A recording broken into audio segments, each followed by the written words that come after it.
आज के इस वीडियो में हम NCERT Hindi class 6 history chapter 4 जिसका टाइटल है क्या बताती है किताबें और कब्रें, इस चैप्टर से रिलेटेड हम क्वेश्चन आंसर करने जा रहे हैं। यदि आप इस चैप्टर से, इस वीडियो से रिलेटेड रेगुलर वीडियो देखना चाहते हैं, क्लास देखना चाहते हैं, तो इस वीडियो के डिस्क्रिप्शन में ही उसका लिंक दे दिया गया है, आप वहां से जाकर देख सकते हैं।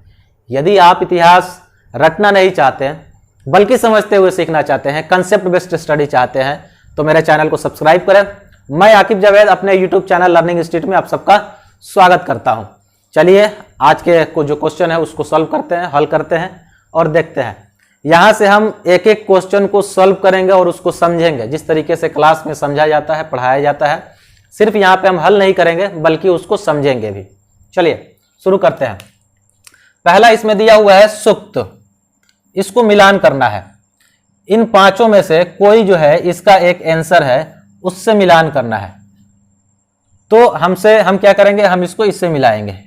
सुक्त का मतलब होता है अच्छी तरह से बोला गया। अब इसको समझते हैं कि इसका मतलब क्या हुआ, अच्छी तरीके से बोला गया। सुक्त का तो सीधा सा मतलब है अच्छे तरीके से बोला गया। जैसे हम कहते हैं कि किताब का क्या मतलब हुआ, बुक। चीजें तो बहुत जाकर खुलकर सामने नहीं आती हैं, समझ में नहीं आती है, वो तो उसका मतलब है।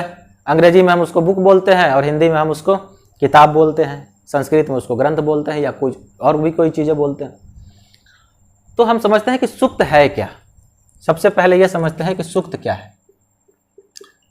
तो सुक्त का जो शाब्दिक अर्थ होता है ना, इसका होता है अच्छी तरीके से बोला गया, अच्छे से बोला गया, अच्छे से बोला गया। इसका जो शाब्दिक अर्थ है, यानी कि इसका सीधा सीधा शब्द का मतलब है। बुक का मतलब हिंदी होता है, सुक्त का मतलब जो अच्छा तरीके से बोला गया। अब वो यहां से समझने वाली चीजें आती है कि ऋग्वेद में 1000 प्रार्थनाएं दी गई हैं।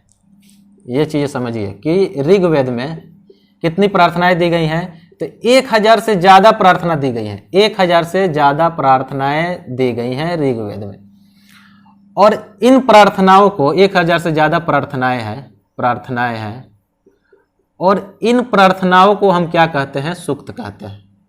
चीजें समझिए बहुत ध्यान से कि ऋग्वेद में 1000 से ज्यादा प्रार्थना है, प्रेयर है, और उस प्रेयर को, एक एक प्रेयर को हम क्या बोलते हैं, सुक्त बोलते हैं। चलिए यहां तक तो क्लियर हो गया। लेकिन सुक्त क्यों बोलते हैं, तो ऋग्वेद के बारे में आपको एक चीज जानकारी होगी कि ऋग्वेद एक ऐसा ग्रंथ है जिसे ना ही पढ़ा जाता है और ना ही लिखा जाता है। आप बोलिए अगर अजीब बात है, ना ही पढ़ा जाता है और ना ही लिखा जाता है, तो फिर यह ग्रंथ और बुक हुआ कैसे। तो चीज को सुनते रहिए ध्यान से, समझने वाली चीज है, इसीलिए बार बार आपको हम ध्यान दिला रहे हैं कि ध्यान सुनिए कि ऋग्वेद को ना ही पढ़ा जाता था और ना ही लिखा जाता था। इसको बढ़िया तरीके से अच्छे आवाज में बोला जाता था, उच्चारण किया जाता था। ऋग्वेद के जो प्रार्थनाएं हैं, जो सुक्त हैं, उसको अच्छे शब्द ब शब्द जो है उसका उच्चारण अच्छा किया जाता था और सामने वाला उसको सुनता था। ठीक उसी तरीके से जैसे आज हम गीत और संगीत को सुनते हैं। गीत को ना ही पढ़ा जाता है और ना ही लिखा जाता है। गीत क्या है, गीत को अच्छे स्वरों में, अच्छे आवाज में जो है गाया जाता है और सामने वाला उसको जो है ध्यान से सुनता है। ठीक ऋग्वेद की वही कहानी है कि ऋग्वेद को ना ही लिखा जाता था, ना ही पढ़ा जाता था, बल्कि उसको अच्छे स्वर में गाया जाता था और सामने वाला उसका श्रवण करता था, उसको लिसन करता था, उसको सुनता था। अब चीजें जो है आपको क्लियर हो गई हैं। इसीलिए ये जो प्रार्थनाएं हैं, इन प्रार्थनाओं को अच्छे शब्दों में, अच्छे राग में, अच्छे स्वर में बोला जाता था, इसीलिए इसको सुक्त कहा गया। और सुक्त का मतलब है अच्छे से बोला गया। अब जो है आपको चीजें समझ में आ गई होंगी कि सुक्त का मतलब अच्छे तरीके से बोला गया और इसका रिलेशन जो है ऋग्वेद के प्रार्थना से। चलिए आगे बढ़ते हैं। रथ, हमको नहीं लगता कि इसमें जो है बहुत सारी चीजें जो आपको समझने वाली चीजें हैं। रथ कहाँ यूज होगा, तो युद्ध में प्रयोग किया जाता था, दुश्मनों से लड़ने के लिए युद्ध में प्रयोग होगा। इसमें तो ज्यादा कुछ समझने वाली चीज है नहीं। तो दूसरे का हमारा हो गया, रथ का हो गया, युद्ध में प्रयोग किया जाता था। यज्ञ मतलब धार्मिक अनुष्ठान, धार्मिक कर्मकांड या धार्मिक अनुष्ठान उसको बोल सकते हैं, या धार्मिक गतिविधि बोल सकते हैं। रिलीजियस एक्टिविटी, धार्मिक गतिविधि का मतलब जो रिलीजियस एक्टिविटी हुआ, धर्म से रिलेटेड जो काम है उसको किया जाना रिलीजियस एक्टिविटी कहलाता है। तो यहाँ यज्ञ उसी को कहा जाता है कि जिसमें क्या होता है कि पूजा पाठ किया जाता है, उसका अनुष्ठान किया जाता है, कुछ सारी चीज़ों का उसमें आहुति दी जाती है ना। तो यज्ञ का मतलब हुआ अनुष्ठान यानी कि पूजा पाठ। ये इसमें भी ज़्यादा कोई चीज़ समझने वाली नहीं है। जहाँ समझने वाली चीज़ें होंगी वहाँ पे आपको ज़रूर समझाया जाएगा। मैंने पहले ही कहा है कि यदि आप इतिहास को समझना चाहते हैं, कंसेप्ट बेस्ड स्टडी चाहते हैं, रटना नहीं चाहते हैं, तो मेरे चैनल को सब्सक्राइब करें, जल्दी से जल्दी करें। आपको ठीक इसी तरीके से पढ़ाया जाएगा। दास, दास का मतलब होता है गुलाम। दास का मतलब गुलाम, नौकर, सर्वेंट, सर्वेंट। लेकिन ये नौकर और सर्वेंट से अलग होते हैं। गुलाम जो है और दास जो है, आज के जो नौकर और सर्वेंट हैं उनसे अलग होते हैं।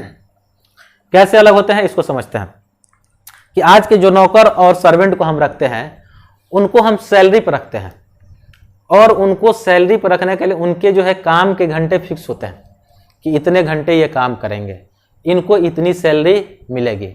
उनसे हम क्या काम ले सकते हैं ये काम भी तय होता है। जैसे हम अपने घर में किसी नौकर को रखे हैं, उनका काम क्या है कि घर के कामों को करना है, जैसे कि पोछा लगाना यानी कि फर्श जो है उसको साफ सुथरा करना, खाना बनाना, इस तरीके से कर सकते। कोई ऐसा नौकर रखे हैं जो हमारे लिए क्या करता है, ड्राइविंग करता है, गाड़ी चलाता है, तो उससे हम सिर्फ आज का जो नौकर है उसे ड्राइविंग का ही काम लेंगे। बहुत सारे लोग अलग काम भी लेते हैं, लेकिन नॉर्मली एक नौकर का, एक सर्वेंट का मतलब हुआ है कि उससे हम जो है कोई फिक्स काम ही लेते हैं। ड्राइवर है तो वो ड्राइवर ही करेगा, हमारे लिए गाड़ी चलाएगा। घर में जो है खाना बनाने वाला है, कुक है तो खाना ही बनाएगा, ये सारे काम करेगा।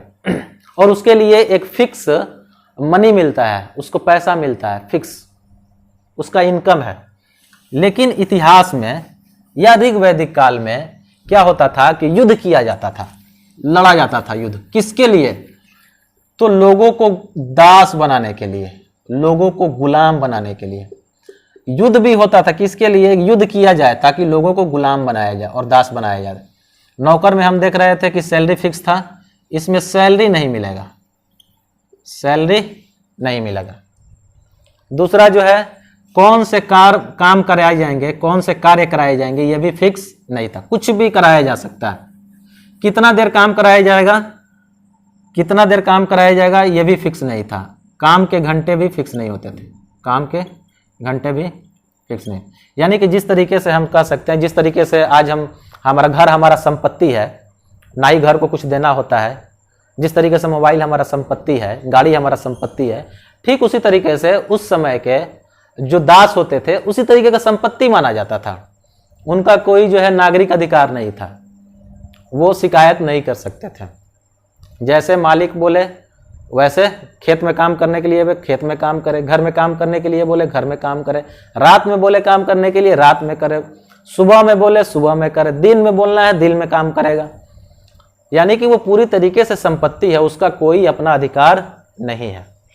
वो चीज़ जो है दास और गुलाम कहा जाता है। ठीक जिस तरीके से आप समझ रहे होंगे, जिस तरीके से आज हम जानवरों से काम लेते हैं, बैल से, घोड़ा से, जिस तरीके से हमारा संपत्ति है, जिस तरीके से उसको चाहे इस्तेमाल कर, उसी तरीके से जानवरों की तरह ही सामान्यतः दासों की स्थिति जानवरों की तरह ही थी, जिस तरीके से उनसे काम ले। आज के नौकर और उस समय के ऋग वैदिक काल के जो दास थे या उसके आने वाले बाद के समय के जो दास थे, गुलाम थे, उनकी स्थिति जानवरों से कम नहीं थी। चलिए, महापाषाण, तो दास क्या हो गया? दास गुलाम हो गया। तो हम किस गुलाम के बारे में बात कर रहे थे? तो ऋग वैदिक समय का जो गुलाम था उसके बारे में बात कर रहे थे। एक और बचा महापाषाण। महापाषाण यानी कि सजाए गए पत्थर। इसको भी समझ लेते हैं कि आखिर इसका महापाषाण का जो आंसर होगा वो सजाए गए पत्थर क्या है। तो ऋग्वेद के बारे में आप सब जानते हैं, नहीं जानते हैं तो इस वीडियो के डिस्क्रिप्शन में ही इस चैप्टर से रिलेटेड वीडियो दे दिया गया है, वहां से जाकर पढ़ सकते हैं। ऋग्वेद का समय जो था लगभग 1500 ईस्वी पूर्व से 1000 ईस्वी पूर्व तक माना जाता है। या हम कह सकते हैं ऋग्वेद नहीं कहें, हम बोले वैदिक काल। वेदों का समय कब था? तो वैदिक काल जो था लगभग 1500 से लेकर 500 ईस्वी पूर्व तक, यानी कि 1000 वर्ष के अंतराल के समय को हम ऋग वैदिक बोलते हैं। ठीक इसी समय में जब ऋग वैदिक काल चल रहा था, वैदिक समय चल रहा था, ये वैदिक समय जो है, ये सभ्यता जो था भारत के पश्चिमोत्तर इलाके में था, यानी कि नॉर्थ वेस्ट का जो इलाका है भारत का, जैसे कि हम पंजाब, हरियाणा और सिंध वगैरह का जो इलाका है, आज का वर्तमान पाकिस्तान का इलाका है, ये सारे क्षेत्र जो है उस समय में आएंगे।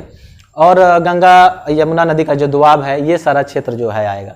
लेकिन उसके पूरब का क्षेत्र, गंगा का जो नदी घाटी है, उस नदी घाटी में नहीं आएगा। उस समय का ये काल था। ठीक उसी समय में दक्षिण भारत में हम कह सकते हैं डेक्कन में, या हम कह सकते हैं उत्तर पूर्व के इलाके में और कश्मीर के इलाके में एक नई सभ्यता का विकास हुआ। या हम कह सकते हैं कि वैदिक सभ्यता पश्चिम और उत्तर के इलाके में चल रहा था, और एक और सभ्यता था जो भारत के दक्षिण में चल रहा था, दक्कन में चल रहा था, कश्मीर के कुछ इलाके में चल रहा था, उत्तर पूर्व के इलाके में कुछ चल रहा था। और यह सभ्यता क्या कहलाया? महापाषाण। महापाषाण का मतलब, महा मतलब बड़ा या बहुत बड़ा, पाषाण का मतलब पत्थर, यानी कि बड़ा पत्थर। महापाषाण का मतलब क्या हुआ? बड़ा पत्थर। ऋग्वेद के समय में भारतीय उपमहाद्वीप में एक और सभ्यता ठीक उसके साथ साथ चल रहा था, किसी दूसरे क्षेत्र में चल रहा था, और उसको हम महापाषाणिक सभ्यता या संस्कृति कह सकते हैं। वो किन क्षेत्रों में चल रहा था? दक्षिण, दक्कन, उत्तर पूर्व और कश्मीर के इलाके में। इन क्षेत्रों में कुछ जगह का अगर नाम लेना हो तो हम कह सकते हैं कि ब्रह्मगिरी और इनाम गांव, कुछ ऐसे गांव हैं, कुछ ऐसे जगह हैं जो इस सभ्यता से जुड़े होते हैं। महापाषाण क्यों कहा गया? महापाषाण का मतलब होता है बड़ा और पत्थर, यानी कि बहुत बड़ा पत्थर। इस सभ्यता की सबसे खास विशेषता यह थी ना कि जब लोग मर जाते थे तो उनको कब्रों में दफनाया जाता था, और कब्रों में दफनाने के बाद क्या किया जाता था कि उसके किनारे किनारे बड़े बड़े पत्थर जो है गोलाकार या अंडाकार स्थिति में सजा दिए जाते थे, बड़े बड़े पत्थर। इसीलिए क्या कहा गया? बड़ा पत्थर, महापाषाण, शिलाखंड। तो कब्रों के चारों तरफ बड़े करीने से, सलीके से उसको क्या किया जाता? बड़े बड़े पत्थर को उस कब्र के चारों तरफ सजा दिया जाता था। इसी के नाम पर उस सभ्यता का नाम महापाषाण पड़ा हुआ है। अब जो है आपको समझ में आ गया होगा, महापाषाण यानी कि सजाए गए पत्थर। तो आप देख पा रहे होंगे कि हमने जो है पहला सवाल जो है निम्नलिखित को सुमेल कर, यानी कि जो मिलाने वाली चीजें थी उसको भी समझते हुए मैंने यहाँ पे समझाया है और इसको सॉल्व किया है, हल किया है, आपको आंसर जो है प्रोवाइड किया है। तो यदि आपको लगता है कि यहां से आप इतिहास सीख सकते हैं, आपको समझने वाली चीजें मिलती है, याद करने वाली चीजें तो आपको हर जगह मिल जाएंगी, किताब से जाकर आप याद कर सकते हैं, लेकिन समझने वाली चीजें आपको हर जगह नहीं मिलेंगी। मैं नहीं कहता कि सिर्फ मैं ही आपको समझा पा रहा हूं, और भी बहुत सारे शिक्षक हैं जो आपको समझा सकते हैं। यदि आपको लगे कि यहाँ पे जो है आप इतिहास सीख रहे हैं या आपको इतिहास सीखने को मिल रहा है, आपको कंसेप्ट समझ में आ रहा है, उस सब्जेक्ट की समझ आ रही है, तो आपकी अब जिम्मेदारी है कि चैनल को जल्दी से जल्दी सब्सक्राइब करें, वीडियो को लाइक करें, कमेंट करें और ज्यादा से ज्यादा जो है इसको शेयर करें। अब जो है हम नेक्स्ट क्वेश्चन को देखते हैं। अब हम क्वेश्चन नंबर 2 यानी कि खाली स्थानों को भरते हैं और देखते हैं, इसके बारे में हम सीखते हैं। खाली स्थानों को भरना है, पहला क्वेश्चन हम किए हैं। आपको दिया गया है कि डैश के लिए दासों का इस्तेमाल किया जाता था। तो पिछले क्वेश्चन के अंतर्गत ही मैंने आपको ये बताया था कि दास जो होते थे, गुलाम जो होते थे, वो आज के नौकर से अलग होते थे। ना ही उन्हें सैलरी दिया जाता था, ना ही उनके काम के घंटे तय थे, और ना ही कौन से काम करवाना है ये सारे चीज़ तय थे। यानी कि दासों के लिए, दास क्या करते थे? तो कार्य के लिए, यानी कि किसी भी काम के लिए दासों का इस्तेमाल किया जाता था। अब दूसरे में दिया है ख में महापाषाण पाए जाते हैं, डैश में महापाषाण पाए जाते हैं। पिछला जो क्वेश्चन था उसमें मैंने आपको बताया महापाषाण के बारे में, यानी कि ऋग्वेद के टाइम में ही भारत के किसी दूसरे इलाके में एक दूसरी संस्कृति चल रही थी, दूसरा कल्चर चल रहा था, एक दूसरा सिविलाइजेशन चल रहा था, जिसे हम लोग महापाषाण कल्चर कहते हैं, यानी कि महापाषाणिक संस्कृति कहते हैं। ठीक उसी समय में उन जगहों का नाम बताना है कि कहाँ चल रहे थे। इतने जगह में तो आएगा नहीं, तो हम भरने की कोशिश करते हैं। तो में महापाषाण पाए जाते। कहाँ कहाँ पाए जाते थे? तो दक्षिण भारत में, दक्षिण भारत में यह संस्कृति थी, दक्कन में थी, यह संस्कृति दक्कन में थी। आज के वर्तमान कश्मीर का जो इलाका है यह संस्कृति यहाँ भी पाई जाती थी। और हम कह सकते हैं कि उत्तर पूर्व का इलाका जो है, यानी कि जो असम मेघालय वाला जो एरिया है, वहाँ भी इस तरीके की संस्कृति पाई जाती थी।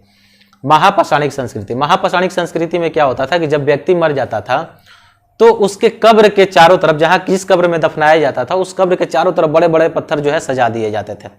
और जहाँ भी इस तरीके का काम किया जाता था उस जगह को महापाषाणिक संस्कृति के अंतर्गत, कल्चर के अंतर्गत मानते हैं। तो आपको भरना है कि दक्षिण भारत में, कश्मीर में, दक्कन में और उत्तर पूर्व में महापाषाण पाए जाते हैं। ठीक है, महापाषाण क्या होता है उसके बारे में हमने पिछली क्लास में, पिछले क्वेश्चन जो है उसी में सॉल्व किया था। अब जो है उसी महापाषाण से रिलेटेड ही ये भी सवाल है कि जमीन पर गोले में लगाए गए पत्थर या चट्टान का काम करते थे। जैसे कि हमने महापाषाण को पिछले क्वेश्चन में ही देखा था कि अगर कब्र है तो कब्र के चारों तरफ बड़े बड़े पत्थर जो है सजा दिए जाते थे, बड़े बड़े पत्थर सजा दिए जाते थे। अब यहाँ सवाल पूछा था जमीन पर गोले में लगाए गए पत्थर, गोले में लगाए गए पत्थर या चट्टान का काम करते थे। किस काम करते थे? तो काम क्या करेंगे कि जो जिसकी भी कब्र दफनाई गई है, ये चिन्ह लगा देने से, निशान लगा देने से कब्र की पहचान हो जाएगी। क्या लगता है किस काम के लिए लगाया जाता था? तो कब्रों की पहचान के लिए, कि यहाँ पे जो है किसी मुर्दे को गाड़ा गया है या दफनाया गया है, इसलिए वो बड़े बड़े पत्थर लगाए जाते थे। जमीन पर गोले में लगाए गए पत्थर या चट्टान कब्रों के पहचान के काम करते थे या काम आते थे। सिंपल। अब जो है एक नया चीज है जो हम लोग पिछले क्वेश्चन में नहीं पढ़े थे कि पोर्ट होल का इस्तेमाल होता था। अब यहां से हम ये समझ लेते हैं कि पोर्ट होल क्या होता है ना। पोर्ट होल समझते हैं कि जब ये कब्रें दफनाई जाती थी, यानी कि जो मरे हुए व्यक्ति को किसी ताबूत में दफनाया जाता था, तो उसके चारों तरफ पत्थर तो रहते ही थे, ये सारा चीज आपको भी मालूम है कि पत्थर ऐसे सजाए जाते थे। एक चीज और समझ लेना है कि ये जो ताबूत होता था ना, ये जो ताबूत होता था, इस ताबूत में नीचे एक मेन होल बनाया जाता था, यानी कि साइड में, जैसे हम ऐसे अगर बनाते हैं, मान लेते हैं ये हमारा ताबूत है ना, तो यहाँ पे एक मेन होल बना दिए, और यानी कि कब्र में अंदर जाने के लिए एक होल बनाया जाता था।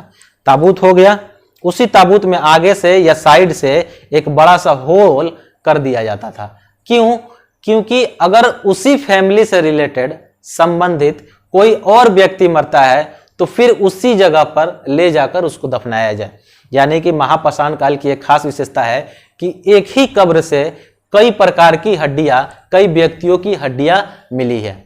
इसका मतलब यह हुआ कि उसी कब्र में उस परिवार से रिलेटेड संबंधित लोगों को दफनाया जाता था, और उसमें उस जो ताबूत होता था उसमें एक छेद छोड़ दिया जाता था, यानी कि उसी छेद के, यानी कि जो होल होता था, उसी होल से अंदर जाकर किसी दूसरे को दफनाया जाता था, और वही होल क्या कहलाता है? पोर्ट होल कहलाता है। उसी को हम पोर्ट होल कहते हैं। तो पोर्ट होल का इस्तेमाल क्यों होता था? तो संबंधित उसी परिवार से, फैमिली से संबंधित व्यक्तियों को दफनाने के लिए, उसी कब्र में दफनाने के लिए उस पोर्ट होल का इस्तेमाल होता था ताकि अंदर जाया जा सके। चलिए आगे बढ़ते हैं। इनाम गांव के लोग खाते थे। इनाम गांव जो है एक महापाषाणिक मेगालिथ कल्चर, महापाषाण को मेगालिथ बोलते हैं, तो महापाषाणिक संस्कृति से रिलेटेड एक जगह है। जैसे हम कहते हैं हड़प्पा सभ्यता से रिलेटेड जगह कौन कौन सा है? तो मोहनजोदाड़ो है, रंगपुर है, लोथल है, कालीबंगा है, हड़प्पा है, सुरकोटदा है, धौलावीरा है। तो ये सारी जगह है जो है हड़प्पा सभ्यता से मिलती जुलती है। ठीक उसी तरीके से महापाषाणिक संस्कृति जो थी, मेगालिथ जो कल्चर था, उससे रिलेटेड कोई जगह है तो इनाम गांव जो है उससे रिलेटेड जगह है। अब ये पूछता है कि इनाम गांव के लोग खाते थे, तो आपको बताना है क्या खाते थे। तो हमें कैसे पता चलता कि क्या खाते थे? तो दरअसल खुदाई में, यानी कि उन जगहों की जब खुदाई की जाती है तो जो भी चीज खाते होंगे, जो भी फसल उगाए जाते होंगे, वो उस फसल के कुछ ना कुछ प्रूफ मिलते हैं, साक्ष्य मिलते हैं। तो उस समय जो खेती होता था, हम कह सकते हैं कि गेहूं की खेती होती थी, गेहूं लोग खाते थे, जौ खाते थे, चावल खाते थे, तिल और सरसों भी, तिल भी उस समय बोया जाता था। जानवर भी खाते थे, यानी जानवरों में जो है भेड़, बकरी, सूअर, इन सारे चीज़ों का इस्तेमाल होता था। ये मछली भी खाते थे। तो आपसे पूछ रहा क्या खाते थे, तो खाने में ये सारी चीज़ें जो है इनका इस्तेमाल इनाम गांव के लोग करते थे, महापाषाणिक संस्कृति के अंतर्गत जो लोग थे। आपको फिर से एक बार रिमाइंड करा दिया जाए कि अब तक जो है आपने इस चैनल को सब्सक्राइब नहीं किया तो सबसे पहले चैनल को सब्सक्राइब करें, क्योंकि आपके लिए मैं यहाँ पे इतना मेहनत कर रहा हूँ, आपसे बोल रहा हूँ कि यदि आप इतिहास सीखना चाहते हैं, रटना नहीं चाहते हैं, तो मेरे चैनल को जल्दी से जल्दी सब्सक्राइब करें, वीडियो को लाइक करें, कमेंट करें और शेयर करें। चलिए बढ़ते हैं हम नेक्स्ट क्वेश्चन की तरफ। चलिए अब हम क्वेश्चन नंबर 3 को सॉल्व करते हैं, हल करते हैं। क्वेश्चन पूछ रहा है कि आज हम जो किताबें पढ़ते हैं वे ऋग्वेद से कैसे भिन्न है। बहुत बढ़िया सवाल है कि आज जो हम बुक पढ़ते हैं वो ऋग्वेद से कैसे भिन्न है। तो सबसे पहले हम ऋग्वेद को ही समझ लेते हैं। आज का बुक तो हम देख ही रहे हैं, हम समझ लेते हैं ऋग्वेद को। ऋग्वेद असल में क्या है कि ऋग्वेद एक धार्मिक ग्रंथ है। ऋग्वेद एक ग्रंथ है, एक ग्रंथ यानी कि बुक है ना। और ये बुक जो है आज से लगभग 3500 साल पहले पढ़ा लिखा जाता था। 3500 साल पहले इसके बारे में पढ़ा जाता था। ये इसकी रचना जो है आर्यों ने की है। आर्य कौन थे? आर्य जो हैं आज से 3500 साल पहले भारत के पश्चिमोत्तर इलाके में, यानी कि नॉर्थ वेस्ट का जो इलाका है, उन क्षेत्रों में रहते थे। उनके द्वारा एक ग्रंथ की, एक बुक की रचना की गई जो आज से 3500 साल पहले की बुक है। इसके बारे में समझना है कि आखिर ये कैसे जो है आज की बुक से भिन्न है। समझते हैं। ऋग्वेद में क्या है ना कि ऋग्वेद में प्रार्थनाएं हैं। असल में ऋग्वेद जो है ना ईश्वर से या देवताओं के बारे में क्या है, प्रार्थना है, स्तुति है। यानी कि हम भगवान जो है, जो देवता है, उनकी तारीफ में लिखे गए कुछ प्रेयर्स हैं, प्रार्थनाएं हैं। इन प्रार्थनाओं को हम सूक्त कहते हैं। यहाँ से चीज जो है समझ में आ जाएंगे। इन प्रार्थनाओं को हम सूक्त कहते हैं, और सूक्त का मतलब होता है अच्छे से बोला गया, अच्छे से बोला गया। अब समझते हैं। यहाँ से सवाल हमसे पूछ रहा है कि आज हम जो किताबें पढ़ते हैं ऋग्वेद, आज जो हम किताबें पढ़ते हैं वे ऋग्वेद से कैसे भिन्न है। तो ऋग्वेद के बारे में ये सारी चीजें हैं। जो प्रार्थनाएं हैं उसे सूक्त बोलते हैं, और सूक्त का मतलब होता है अच्छे से बोला गया। दरअसल जो ऋग्वेद है ना, उसको पढ़ा और लिखा नहीं जाता था। ये चीजें आप समझ लीजिए कि ऋग्वेद को ना ही पढ़ा जाता था और ना ही लिखा जाता था। तो फिर आप कहिएगा कि बुक है, ग्रंथ है, ना ही पढ़ा जाता था ना ही लिखा जाता था, कोई बात जो है समझ में नहीं आ रहा है। तो दरअसल ऋग्वेद को अच्छे शब्दों में, अच्छे वाक्यों में, अच्छे स्वर में, अच्छे राग में उसका उच्चारण किया जाता था। जिस तरीके से आज हम गाना पढ़ते हैं, गाना पढ़ते नहीं ना है, गाना गाते हैं, यानी कि बढ़िया शब्द का इस्तेमाल करते हैं, राग का इस्तेमाल करते हैं, स्वर का इस्तेमाल करते हैं, यानी कि अच्छा से उसका प्रोनाउंसिएशन करते हैं, गाते हैं।